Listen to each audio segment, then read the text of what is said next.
Boa noite, minhas amigas, boa noite, meus amigos. Sejam bem-vindas, sejam bem-vindos ao canal Espiritualidade e Vida. Esse é o canal exclusivamente dedicado ao estudo e à divulgação da doutrina espírita.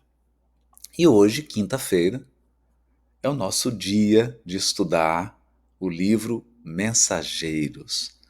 Nossas lives aqui no canal Espírita são sempre terça, quarta e quinta, 19 horas, horário de Brasília.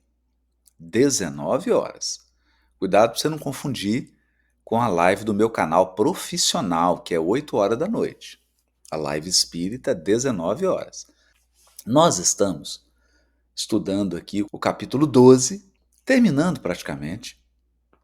É uma história de um doutrinador, de um espírito que encarnou com uma missão de orientar médiuns e um trabalho mediúnico numa casa espírita, uma missão religiosa, fora outros compromissos, né, claro. E, no entanto, segundo ele, falhou completamente nesse trabalho. Então nós vamos retomar aqui a nossa leitura. Ele dizia que, quando ele dialogava com os espíritos, uma das características que marcavam a ação dele é uma ação firme de dominação que ele pretendia exercer sobre alguns pobres sacerdotes católicos romanos desencarnados. Então veja, ao invés dele acolher o espírito desses religiosos, ele entrava em disputa intelectual. E uma disputa intelectual onde o intento dele era dominar, era quase que humilhar, né? Então ele mesmo conclui: acendia luzes para os outros, preferindo, porém, os caminhos escuros e esquecendo a mim mesmo. Somente aqui de volta pude verificar a extensão da minha cegueira. Aí ele continua. Por vezes, após longa doutrinação sobre a paciência, impondo pesadíssimas obrigações aos desencarnados, abria as janelas do grupo de nossas atividades doutrinárias para descompor as crianças que brincavam inocentemente na rua. Olha só. Então, ele falava de paciência com os espíritos, pedia aos espíritos para terem paciência, e ele mesmo se irritava com as crianças que estavam brincando na rua. Xingava as crianças que estavam na rua, né? Total incoerência. Total incoerência. Essa é uma reflexão importante que nós temos que fazer. Nós somos espíritos imperfeitos, a espiritualidade não espera mesmo. A espiritualidade não espera que nós sejamos espíritos puros. A espiritualidade não tem a expectativa de que a gente jamais cometa erro, jamais tenha um deslize. Mas existe uma expectativa dos amigos espirituais de coerência. Coerência. Então, o meu comportamento tem que buscar coerência. Buscar. Às vezes a gente é incoerente, não tem problema. Mas eu estou sempre buscando coerência. O que eu não posso é falar uma coisa e agir sempre na direção contrária. Aí não tem como. Então, de vez em quando ser incoerente, tudo bem. Ser incoerente o tempo todo, aí já é um desvio. Aí já é uma falha grave. É um desvio total. Então, o que estava acontecendo com ele aqui era um total desvio. Né? Então, o Monteiro, que é esse orientador, estava num processo de total incoerência. Ele falava uma coisa e fazia outra completamente diferente. Isso nós temos que evitar. Isso nós temos que evitar. Né?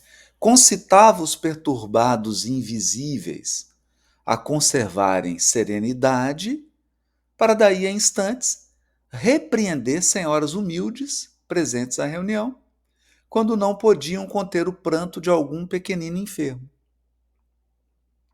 Né? As senhoras que entravam lá com criança chorando, e ele repreendia. Então, será que esse comportamento dele promovia algum tipo de serenidade? Isso quanto a coisas mínimas, porque no meu estabelecimento comercial, minhas atitudes eram inflexíveis. Raro o mês que não mandasse promissórias a protesto público. Lembro-me de alguns varejistas menos felizes que me rogavam prazo, desculpas, proteção. Nada me demovia, porém. Os advogados conheciam minhas deliberações implacáveis. Olha isso. Ele era implacável. Não tinha nada de misericórdia no comportamento dele.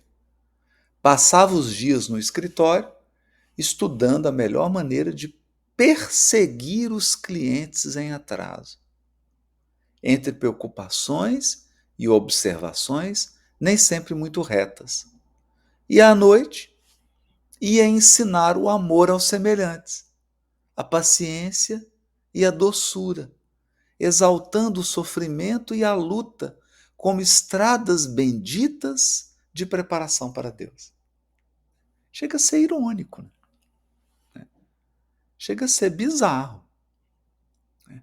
Uma pessoa que fala de paciência, doçura, amor ao próximo, né? Que fala de sofrimento e luta como estrada bendita e que é implacável, inflexível nas suas relações, né?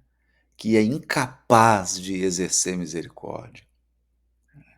Então a gente vê aqui que não se trata de um simples erro.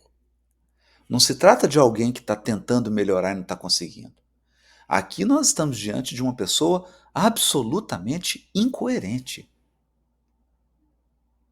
Aqui nós estamos diante de uma pessoa absolutamente contraditória. Contraditória. É muito incoerente. Muito incoerente. Então, esse é um ponto sério, grave, grave. Né? Aí ele continua, andava cego. Não conseguia perceber que a existência terrestre, por si só, é uma seção permanente. Talhava o espiritismo a meu modo, toda a proteção e garantia para mim, e valiosos conselhos para o próximo. Então, para o próximo, ele só tinha conselho. Segurança e garantia era para ele. Interessante, né? É rigor para o outro, doçura para mim. Ao demais disso, não conseguia retirar a mente dos espetáculos exteriores. Fora das sessões práticas, minha atividade doutrinária consistia em vastíssimos comentários dos fenômenos observados, duelos palavrosos, narrações de acontecimentos insólitos, crítica rigorosa dos médiuns. A gente está vendo um padrão aqui, né? O Monteiro tem um padrão. Ele trata muito mal as outras pessoas e trata muito bem a si mesmo. Então, para ele, misericórdia, amor. Para o outro, rigor, rigor, rigor. Esse é o padrão do Monteiro. Monteiro deteve-se um pouco, sorriu e continuou. De desvio em desvio, a angina encontrou-me absolutamente distraído da realidade essencial. Passei para cá qual demente necessitado de hospício. Tarde reconhecia que abusara das sublimes faculdades do verbo. Então, uma palavra desequilibrada. A palavra tem um poder imenso. A palavra é co-criadora. A nossa palavra é co-criadora. Nós podemos utilizar o verbo para destruir, para roubar a esperança, para diminuir, para agredir o outro, ou podemos usar o verbo para construir, para incentivar, para educar, para aprimorar, para espalhar a serenidade e a paz. Ele não. O Monteiro abusou das faculdades do verbo. Como é ensinar sem exemplo? Dirigir sem amor. Entidades perigosas e revoltadas aguardaram-me a saída do plano físico. Porque, é claro, ele começou a fazer inimigos no mundo espiritual, porque ele dava conselho e fazia o contrário. É. Então, entidades perigosas e revoltadas. Sentia, porém, comigo singular fenômeno. Meu raciocínio pedia socorro divino, mas meu sentimento agarrava-se a objetivos inferiores. Então, ele criou um hábito emocional, um hábito do sentimento. Ele raciocinava, falava: isso não está certo. Eu não estou num caminho adequado. Eu preciso corrigir isso. Mas os hábitos afetivos, os hábitos emocionais, escravizaram o Monteiro a um padrão de comportamento. A um padrão de comportamento. Minha cabeça dirigia-se ao céu, em súplicas, mas o coração colava-se à terra. Nesse estado triste, vi-me rodeado de seres malévolos, que me repetiam longas frases de nossas sessões. O que os obsessores começaram a fazer? Começaram a doutriná-lo, do jeitinho que ele doutrinava. Está vendo esse cuidado, gente? Nós espíritas temos que ter esse cuidado. Para que a nossa fala espírita não seja uma fala de papagaio, uma fala mecânica. Palavras repetidas mecanicamente. Né? O verbo que educa é o verbo que nasce do coração. A palavra que corrige, que educa, que incentiva, é a palavra repleta de amor, de sinceridade. Não é a palavra repetida. Com atitude irônica, recomendavam-me serenidade, paciência e perdão às faltas alheias. Ou seja, os obsessores começaram a tratar ele com ironia, que era a forma com que ele tratava os outros. Ironia. Começou a falar para ele: ah, é? Serenidade, Monteiro. Paciência. Perdoa. Então, os obsessores imitaram o Monteiro. Imitaram como papagaio, porque ele também imitava. A fala dele era uma fala repetitiva. Repetitiva. Não era uma fala sincera. Não era uma fala que é fruto do amor. É uma fala mecânica. Perguntavam-me igualmente por que eu não me desgarrava do mundo, estando já desencarnado. Vociferei, roguei, gritei, mas tive de suportar esse tormento por muito tempo. Olha isso. Tive de suportar esse tormento por muito tempo. É interessante? Então, é tão curioso isso, né? Porque a gente percebe aqui que o Monteiro estava em alguma região do umbral e estão percebendo que o expurgo no umbral, o processo de purificação que o espírito sofre no umbral, é um processo que tem a ver com o padrão mental da criatura. O que o Monteiro encontrou no umbral? Encontrou ele mesmo.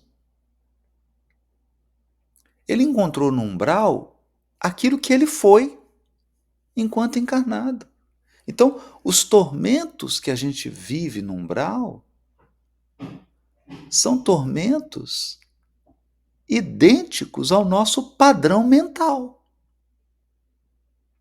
né? Ao nosso padrão emocional, cognitivo e comportamental.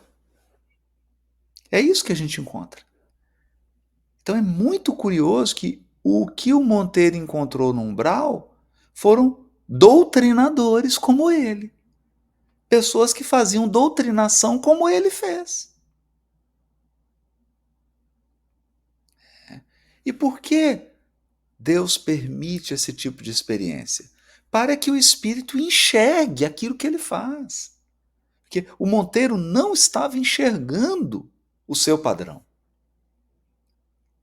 Ele usava o chicote nos outros, mas ele mesmo não olhava para o chicote. Então agora ele está sendo chicoteado para que ele tome consciência. Para que ele tome consciência do que ele fez, consciência do que ele faz, consciência do padrão dele, do padrão dele. É. Quando os sentimentos de apego à esfera física se atenuaram, a comiseração de alguns bons amigos me trouxe até aqui. Então veja, ele só ficou no umbral o tempo em que ele se manteve apegado à vida física. Então, o que determina essa permanência é o apego à esfera física. Quando esse apego se atenuou, os amigos conseguiram ajudá-lo. E imagine o irmão que meu espírito infeliz ainda estava revoltado. Sentia-me descontente. Não havia fomentado as sessões de intercâmbio entre os dois planos? Não me consagrara ao esclarecimento dos desencarnados? Então, veja, essa atitude do Monteiro é muito a nossa atitude. É muito a nossa atitude. Nós nos entregamos ao trabalho da caridade, ao trabalho do esclarecimento, ao trabalho da consolação, mas a gente realiza o trabalho mal feito. A gente faz mal feito.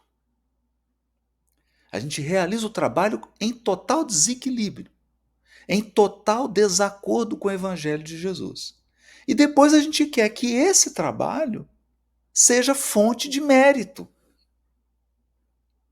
Não, não. Nós utilizamos um instrumento que era puro, o trabalho em favor do próximo, desvirtuamos esse trabalho e transformamos o trabalho num motivo de queda. Não vai ser mérito, vai ser queda. Então, é importante essa reflexão, porque o que nós temos que aprender aqui? Cuidado! Cuidado com o seu comportamento dentro do grupo espírita. Cuidado com o seu comportamento no movimento espírita. Cuidado com a maneira com que você trata os espíritas, os seus companheiros de tarefa. Cuidado com a forma como você conduz a sua atividade espírita, porque você acredita que está angariando mérito, e na verdade você está tropeçando, você está caindo. Você está fazendo de uma forma tão equivocada, de uma forma tão desviada do modelo e guia, né? Não está seguindo o modelo Jesus, não está se deixando ser guiado por Jesus, e o trabalho está se tornando numa fonte de tropeço, não de mérito. Ao invés de sanear, você está complicando o seu destino espiritual. Nós fazemos muito isso. Então, na exposição espírita, por exemplo, eu tomo muito cuidado de não ficar naquela fala arrogante. Sabe aquela pessoa que faz a palestra sempre destacando o lado mal, destacando as imperfeições, destacando o erro? Por quê? Que tipo de impressão um expositor assim imprime na plateia que está ouvindo? Então tem que tomar cuidado.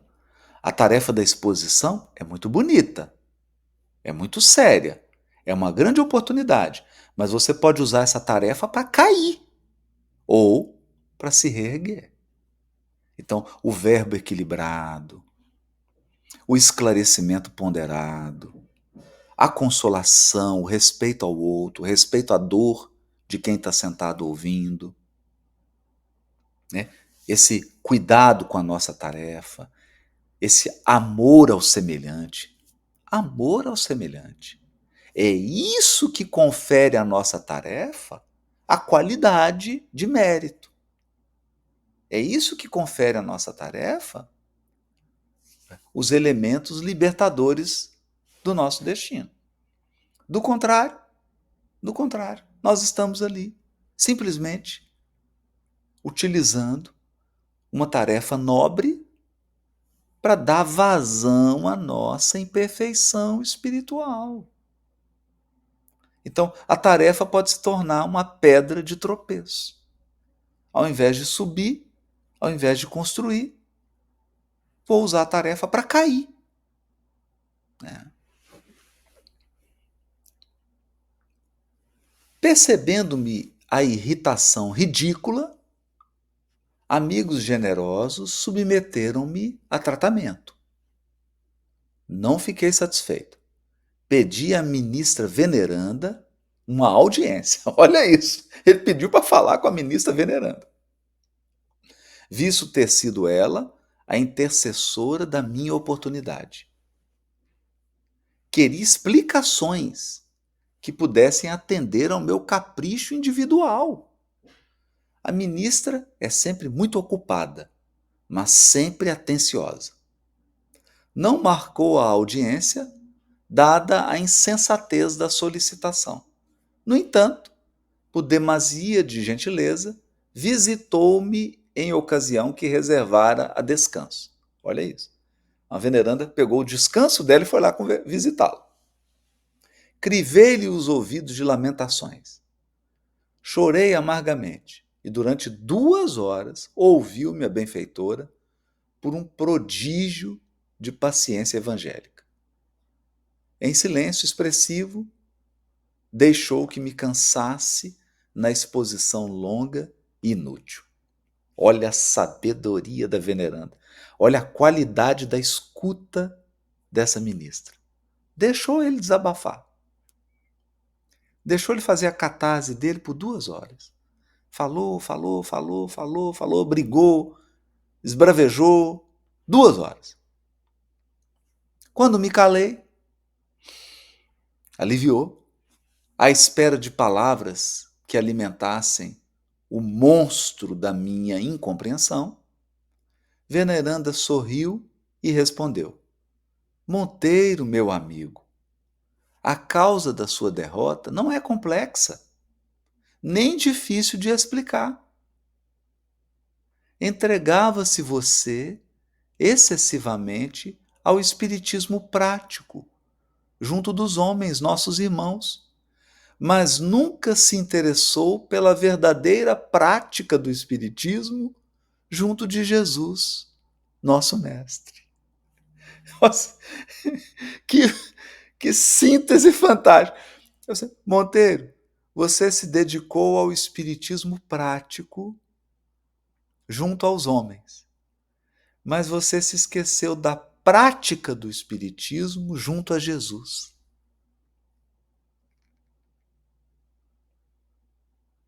Olha que lição. Então, não adianta você ocupar a sua semana com horas e horas e horas e horas e horas de atividade prática na casa espírita, no movimento espírita. Não basta. Não basta atividade prática. Eu preciso da prática do Espiritismo no silêncio da minha vida, nos momentos em que ninguém está vendo. Eu preciso da prática do Espiritismo perante o Cristo, governador, guia e modelo das nossas almas. Não basta a prática do Espiritismo. Né? Não basta o Espiritismo prático, melhor dizendo. Não basta o Espiritismo prático, é preciso a prática do Espiritismo. Que síntese, gente! Que fantástico! Nesse instante, Monteiro fez longa pausa, pensou uns momentos e falou comovido. Desde então, minha atitude mudou muitíssimo, entendeu? Aturdido com a lição profunda, respondi mastigando palavras como quem pensa mais para falar menos. Olha o André Luiz, mastigando palavras. Porque às vezes a gente solta as palavras sem mastigá-las. Né? Tem que pensar nas palavras, tem que ruminar as palavras antes de soltar. Né? Tem que mastigar a palavra antes de entregar a palavra aos ouvidos de alguém. Né? Sim, sim, estou procurando compreender. Então, essa frase extraordinária da veneranda: entregou-se você excessivamente ao espiritismo prático, junto aos homens, nossos irmãos, mas nunca se interessou pela verdadeira prática do espiritismo junto de Jesus, nosso mestre. Minhas amigas, meus amigos, a gente termina aqui o capítulo 12 e semana que vem a gente volta no capítulo 13. Semana que vem, capítulo 13, Ponderações de Vicente. Vai ser muito interessante. Então, terminamos o capítulo 12. Até semana que vem. Um abraço para todos.